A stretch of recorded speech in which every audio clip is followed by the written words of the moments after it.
During probate court, some of the common disputes that we see relate to, is a will actually valid? And this is where we see potentially someone that maybe didn't have capacity, right? They didn't have the mental ability to understand the document that they were signing. If they were giving away all of their estate to one of their children because they were under duress and they didn't necessarily know what they were doing when they signed that document.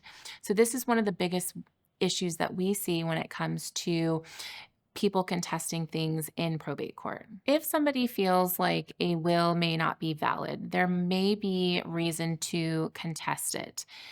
Now, when we look at contesting a will, it's important to look at all of the facts that are involved leading up to signing of that will. What influence did the people have over the person who signed the will? Were they in their right mind and capacity to do it? Because if there is a will, there's likely some language that would say something to the extent of a no contest clause.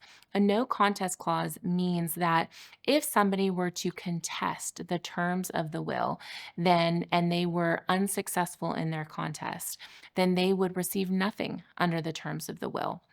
This can sometimes be a reason where people would not want to contest because they're afraid that they wouldn't receive as a result of being unsuccessful in their contest.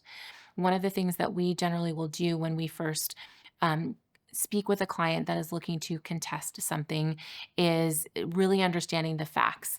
And if there is legal counsel on the other side, we will then have a conversation with the opposing counsel to understand and voice our concern, then generally follow up with some type of letter with our intention to contest.